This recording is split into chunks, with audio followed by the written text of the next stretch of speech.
Hello and welcome back, friends. If you're new around here, I'm Big Gatah.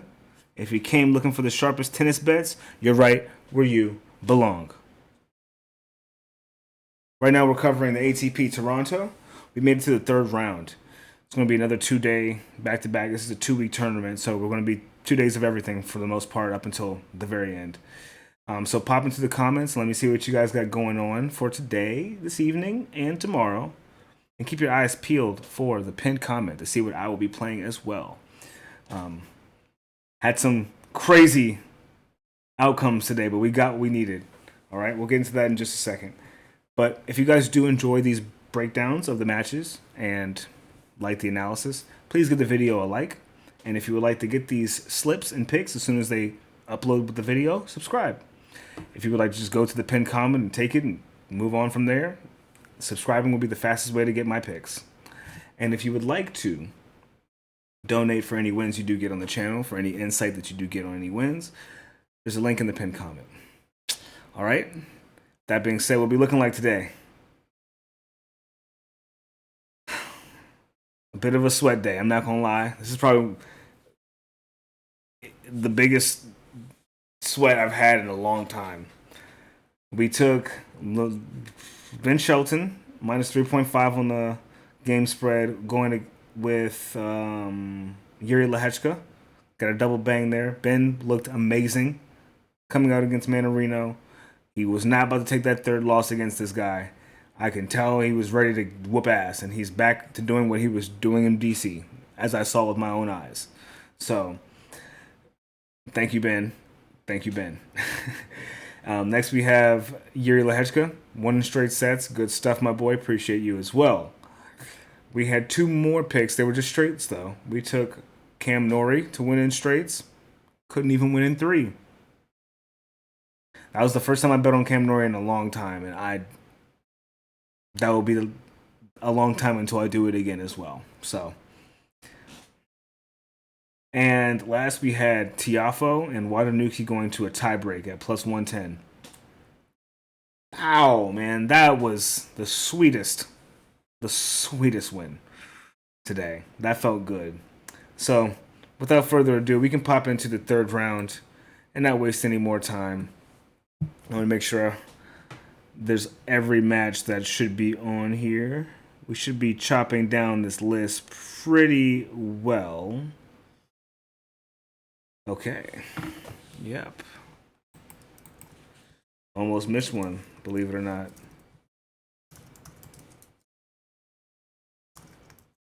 Make sure I have everything now. There will probably be more popping up as more matches are getting finished, but I don't think there should be any more matches happening tomorrow. Everything tomorrow should already be pre-scheduled, so let's jump into it. Sorry I took so much time getting into this, but our first match will be Karen Khachanov going against Emilio Nava. Emilio Nava's still here. This will be his first head-to-head going against Khachanov. A true ATP threat.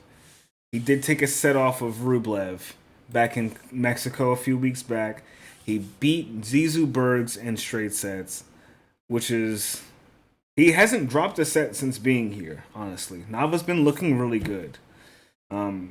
He came to DC and lost in the first round to Tien. A little bit too good for him.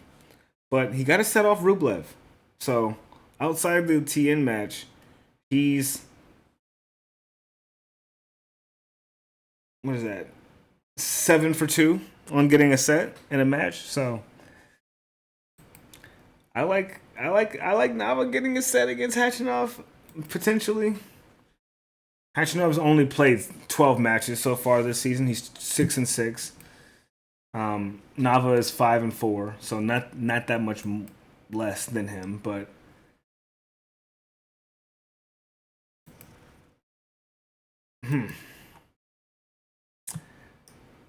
Khachanov has only played 1 match so far on the hard courts, and that was against Juan Pablo Fikovic, and he won pretty convincingly, but I think Emilio Nava's in form right now on the hard courts. I think he's safe to say he's in form. I think going against a high level lefty like Leonard Tien gave him a bit more of a run for his money.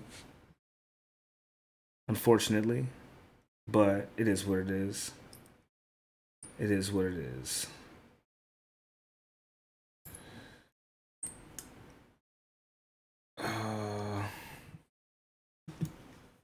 Yeah, I like Nava to get a set here. Believe it or not.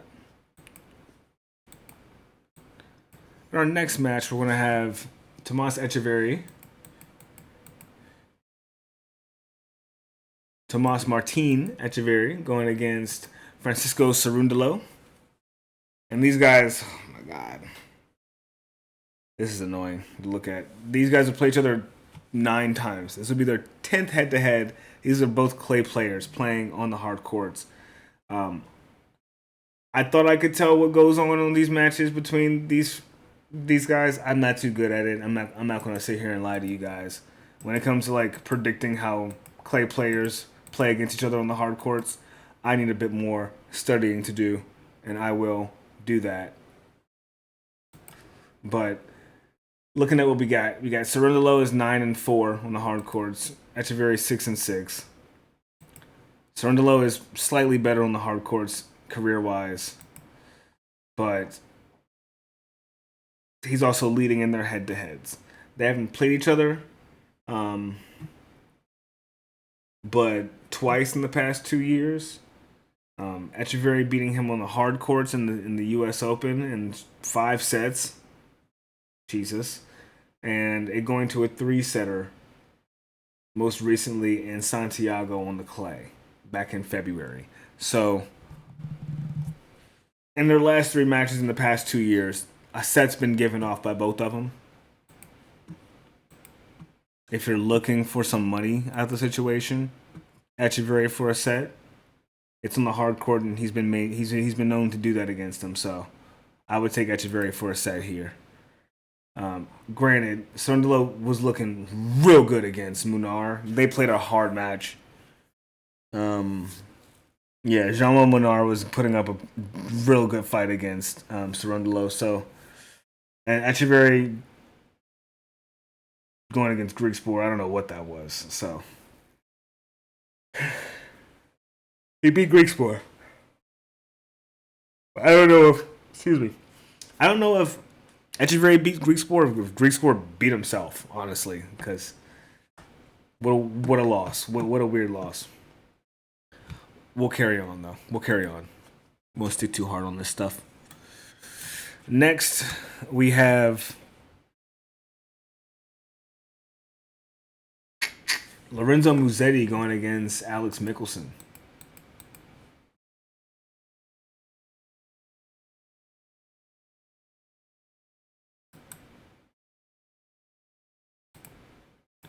And this will be their first head-to-head. Just like off of basics. I think Musetti's more athletic than Michelsen. He is currently ranked number 10 in the world. Michelsen is ranked 34. I don't think this matters here. Michelsen went to a tiebreak against Barrios Vera, who I think had beaten Monfils right before that, so excuse me, oh my goodness. That guy was playing well, but Musetti beat Duckworth in straight sets. Beat him pretty bad. And then he went against Cam Norrie and lost in 3 sets.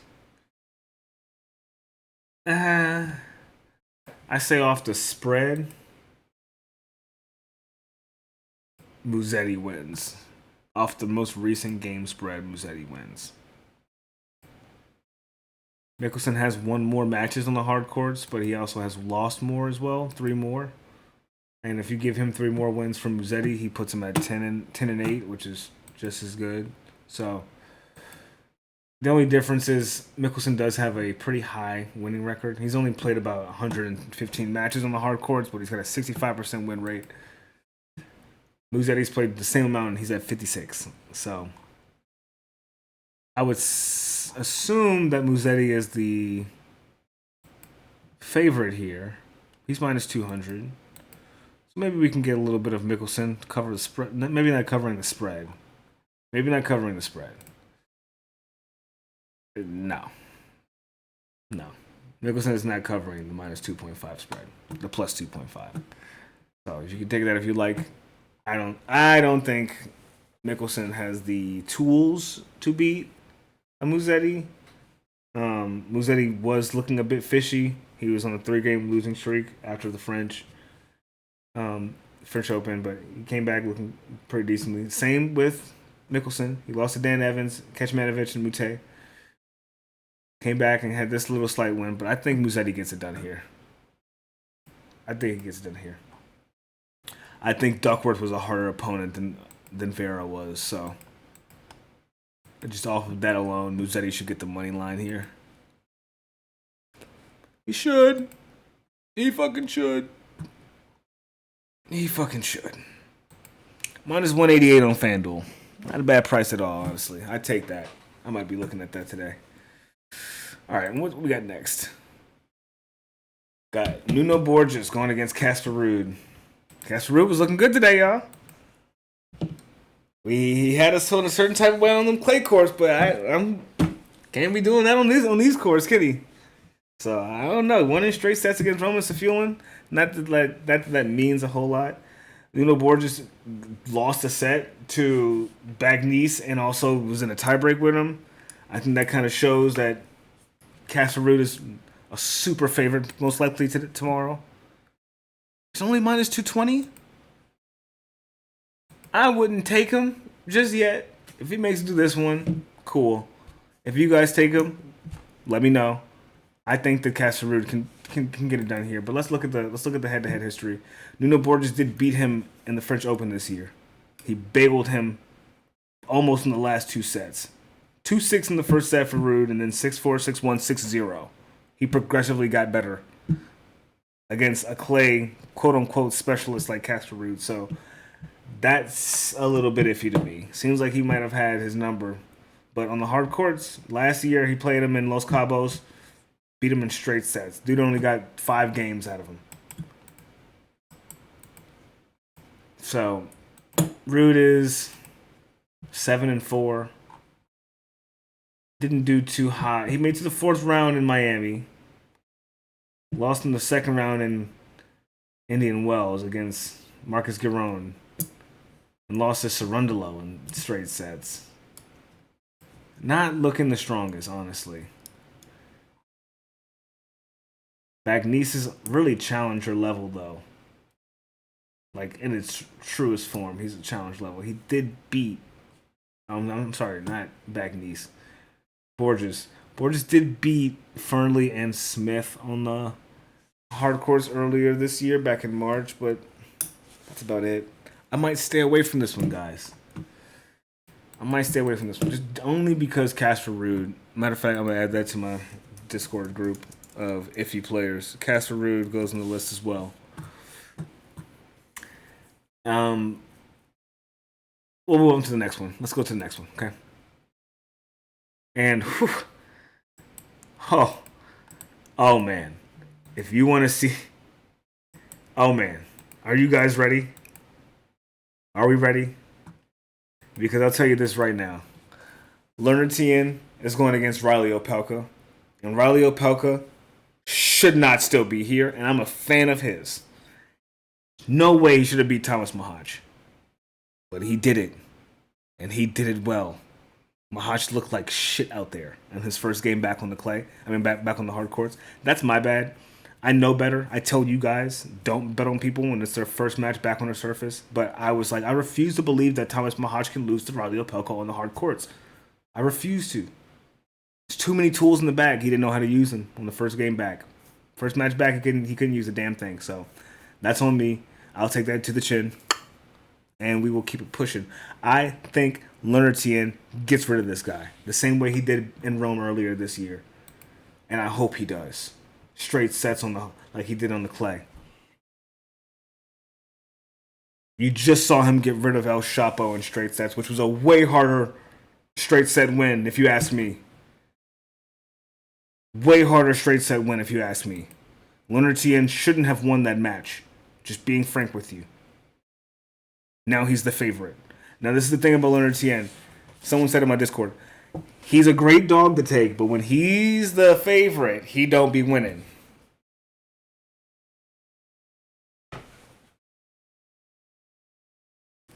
Do with that information as you will. I refuse to think that this is where it stops for Leonard Tien and it keeps going for Riley Opelka. I just refuse to think that. You can call me foolish. Riley Opelka is plus 105 to win. Not that big of a favorite. I mean, not that big of an underdog. Tien is minus 130. Y'all got me fucked up if y'all don't think I'm taking this. Y'all got me fucked up if y'all don't think I'm taking this. He already dealt with the serve before. So let's go into their history. When they played each other last time in Rome. How many aces did we get from Opelka? We got 5 aces from Opelka. It was in the clay though, so the ball's gonna move a lot faster.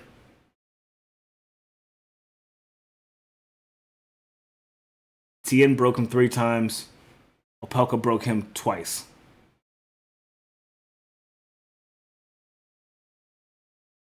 I say Tien beats the shit out this guy, man. I wouldn't take it in straight sets, but I'd take a spread. I'd take a spread for Tien here. Might be certified smoke. We had some certified smoke winning today, so I might be feeling a little more inclined to do it again. He's minus 118 on FanDuel. Maybe I can get him for a better price on Fanatics. I'll look. But the game spread... Oh. Oh, yeah. Oh, yeah. Oh. Oh, yeah. Oh, yeah. It is plus money for him to win by 3 games. It's almost plus money for him to lose by just 1. Dude, why can't you... Ugh. Him winning by 5 games is plus 370. I swear I want to take it, dude. I swear I do. And I've been drinking, but I don't think that'll impair my judgment too hard. But, dude, my minus 4.5 looking good. 6'4", 6'3". I think he can do it. But a simple 6'4", 7'6", like he did last time will do. And that's what the minus 2.5 is. It's plus 130. I like it for Tien. But if we don't take the money line outright, boom. Next we have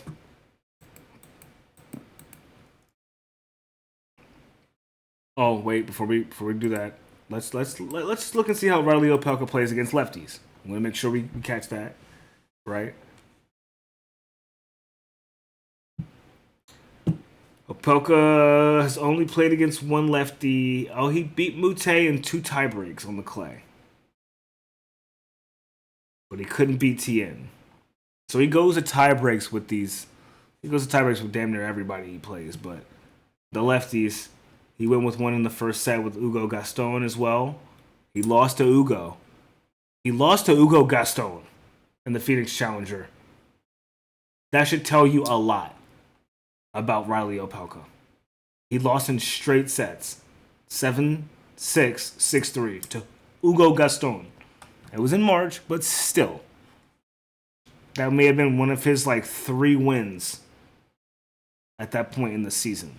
Gaston. So, if Gaston can get straight sets on Opelka, I think Leonard Tien can too. The spread might not be the actual move to go here just because he knows how to close out sets, but he doesn't know how to keep them... keep a good deficit between him and others. A lot of Tien's most recent matches have been a bit close. Right? Within 3 games or so. Except for when he went against Rublev. Beat him by 6 games. That was crazy. I'm not gonna lie. And Nava too. He beat him by 7 games. So I think he can do a lot of shit here. I think if he is caught slipping, I think Opelka can take another set the way he got one from Mahach. So don't. That's the only reason why I don't love the straight sets thing, because Mahach fucked me up. But Leonard Tien is obviously in form. He's beaten Rublev. He should win in straight sets. Let's be for real. Let's move on to the next one. We have 3 more matches. We have Alex Muller going against Holger Rune. And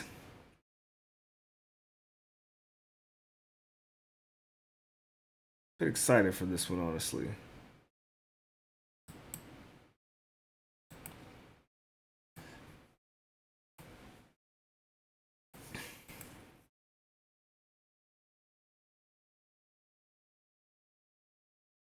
Okay. Next match we have Rune versus Muller. They've yet to play one head-to-head 4 years ago on the clay. Holger winning in straight sets. Muller's been playing interestingly well. He beat Khachanov in the 3-setter. That was surprising. I didn't think he'd beat him. He came back and got the deed done. Got his ass whooped by Mutte back in DC. And Holger just beat one of the biggest servers in the ATP right now, if not the biggest. So Holger Rune should win this. Pretty simple there. Heavy on the shoot. He's minus 440 to win the match. He's 10-6 on the hard courts. Muller going against Rune, who is 10-5. So the only difference between them is a 4% win rate, which Muller has over Rune.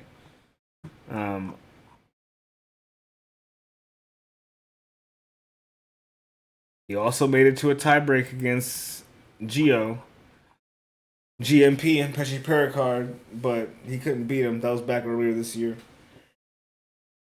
I might stay away from this one. Don't really care too much about the matchup, honestly. Rune should get it done though, but Muller's been causing upsets. I don't think he'll be upsetting Rune though. He was looking really good yesterday. All right, next we have Sasha Zverev going against Matteo Arnaldi. These guys have played each other once before, with Zverev winning in 3 sets earlier this year in Acapulco back in February. Lost the first tiebreak in the first set and came back and won 6-3, 6-4 in classic Zverev fashion.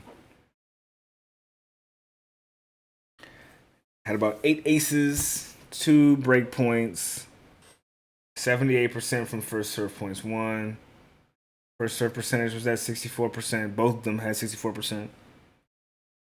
Interesting. Zverev is such a favorite here. He's like no fun to cover, dude. I want to have fun talking about this guy, but he's no fun to cover. Whenever we talk about him, it's always extremely inflated prices on his matches, and sometimes he loses them. So, I don't even want to say he wins this one outright, just because he lost the first set in the last one. Obviously, he's good for it, but he's minus 500 to win. Like, what's the point? What is the point? He's 12-4 on the hard courts. Arnaldi is 9-7. He's got a 5% win rate over Arnaldi, a 67% win rate. Disgusting. Arnaldi did lose a set to School Kate in his win to the 3rd round.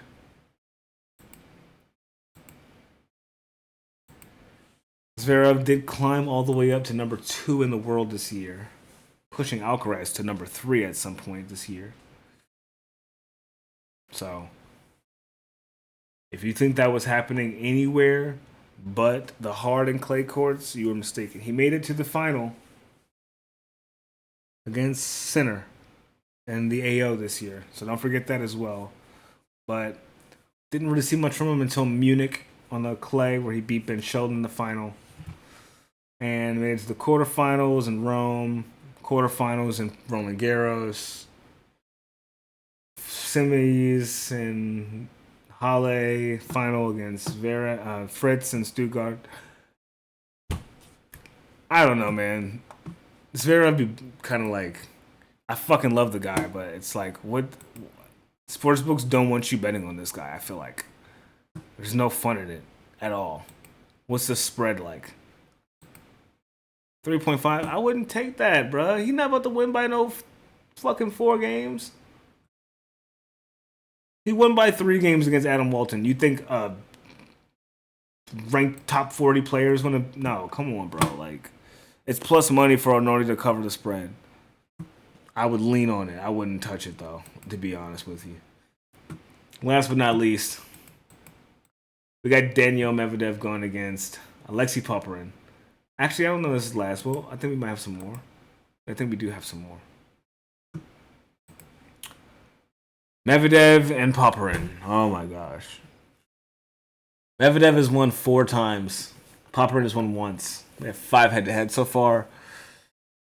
Medvedev has beaten his ass on every fucking surface except for the indoor hard courts. Beaten him on the clay this year. Lost to him last year on the indoor hard courts in Paris. Beat him on the hard twice in 2020 and 2021. Grass in 2019 in 4 sets. They are 12 ranks apart at this point. We've had a big dip from Daniel Medvedev's rank recently. So he's been dropping. I wouldn't say his form has been dropping, but he doesn't participate in everything. So he's giving a lot of others room to climb rank around him because he doesn't play all the time.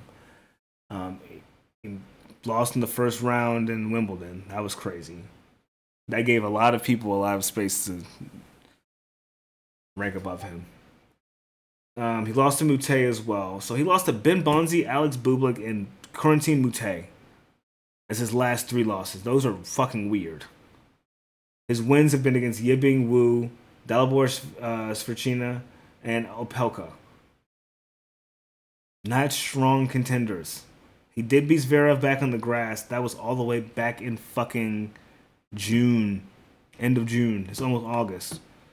Spent some time.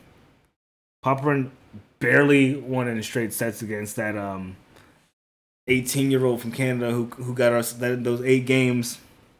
Nicolas Arsenault. They both. Oh, actually, Popyrin lost to Wu in DC, and Medvedev won. The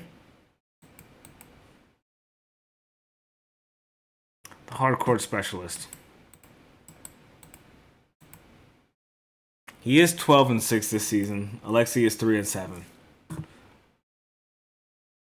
Medvedev should win this game. If he's minus 350, so it really isn't worth it to me. If you really want a parlay piece or you just want to feel right about something, take Medvedev. But if you're fine living without that, then boom.